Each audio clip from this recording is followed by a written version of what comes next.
प्रश्न। मीना 2000 रुपये निकालने के लिए एक बैंक गई। उसने खजांची से 50 रुपये तथा 100 रुपये के नोट देने के लिए कहा। मीना ने कुल 25 नोट प्राप्त किए। ज्ञात कीजिए कि उसने 50 रुपये और 100 रुपये के कितने कितने नोट प्राप्त किए। इस प्रश्न में हमें यह बताना है कि मीना ने 50 रुपये के कितने नोट प्राप्त किए और 100 रुपये के कितने नोट प्राप्त किए।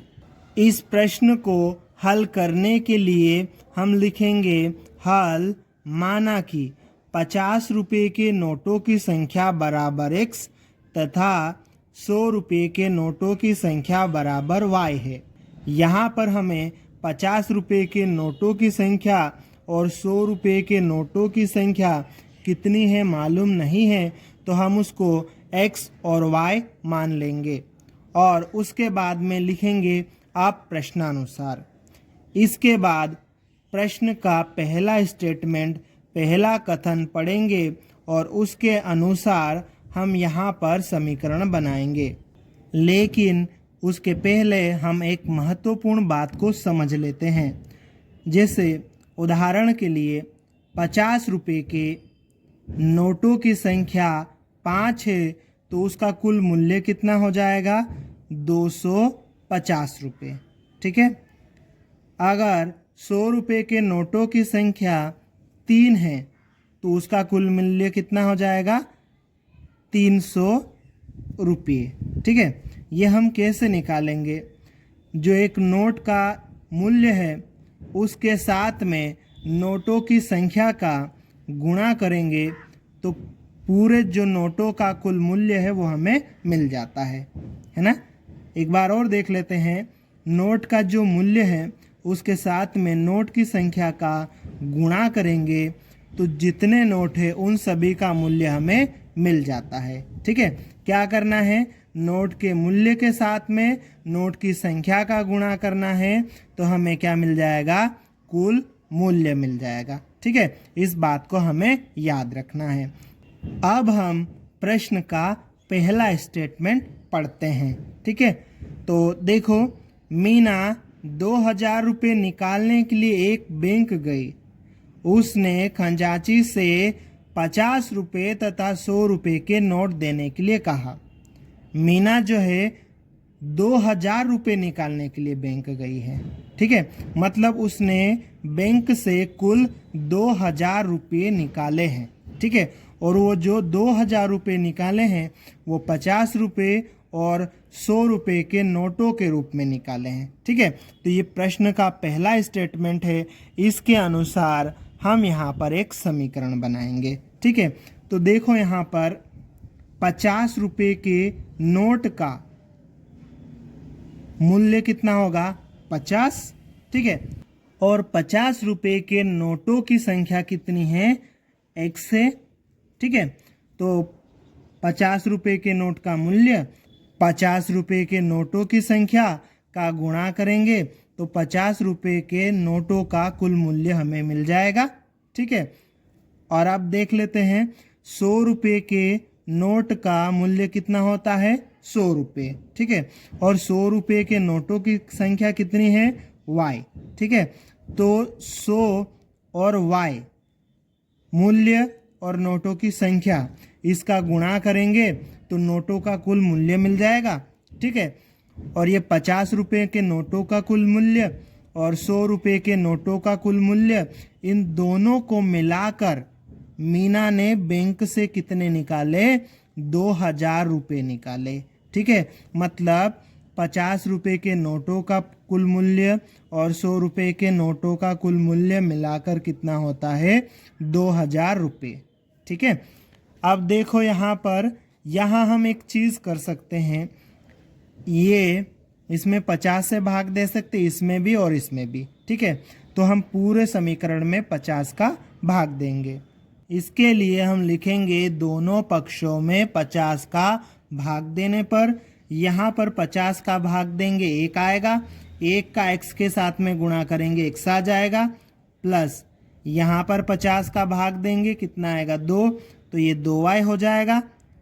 बराबर, यहाँ पर 50 का भाग देंगे, कितना आ जाएगा 40। ठीक है, इस तरह से x प्लस 2y बराबर 40, ये हमारा समीकरण नंबर 1 हो जाएगा, जो कि हमने प्रश्न के पहले स्टेटमेंट की सहायता से बनाया है।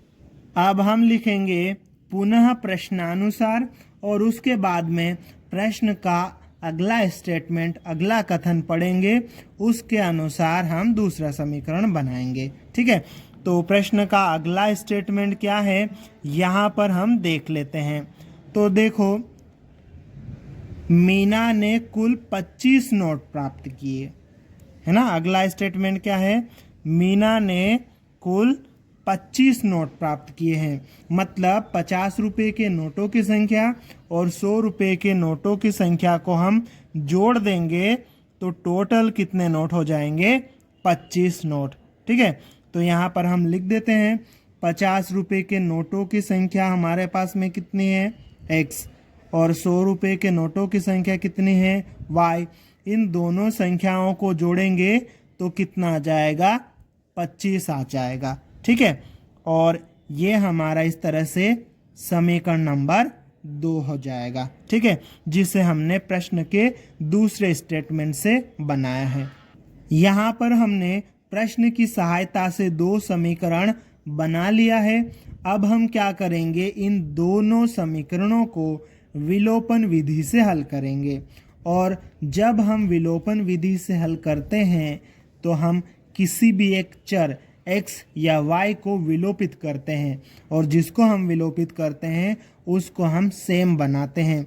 तो यहाँ पर देखो, इन दोनों में x सेम है, ठीक है, दोनों बराबर ही है, तो सेम बनाने की ज़रूरत नहीं है, हम इसको डायरेक्ट सोल्व करेंगे। इसके लिए हम लिखेंगे समीकरण 1 और समीकरण 2 से, उसके बाद में हम दोनों समीकरणों को लिख लेंगे, फिर लाइन खींच लेंगे। अब देखो, हमने x को सेम बनाए रखा है, पहले से ही बना हुआ है। ठीक है, अब इनके चिन्ह देख लो, दोनों के चिन्ह प्लस है, मतलब चिन्ह सेम है।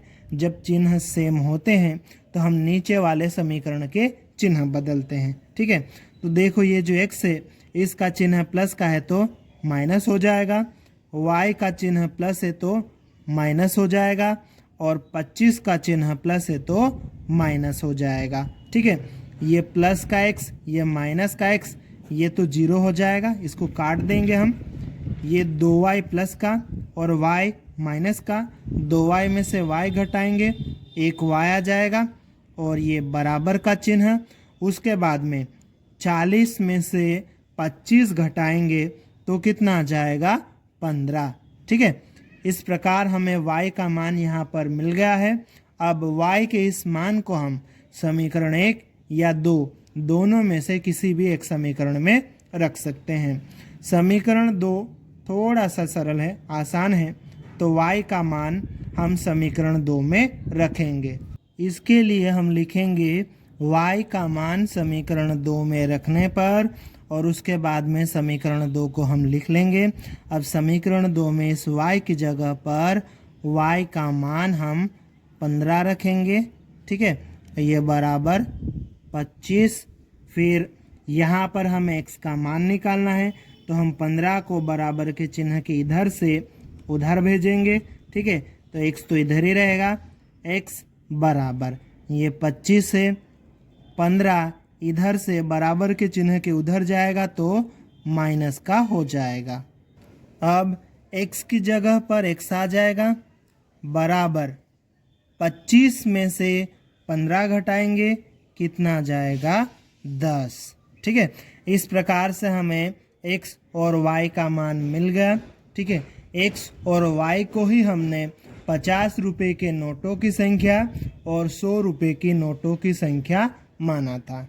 अतः 50 रुपए के नोटों की संख्या बराबर 10 और 100 रुपए के नोटों की संख्या बराबर 15 है, और यही हमारा उत्तर है।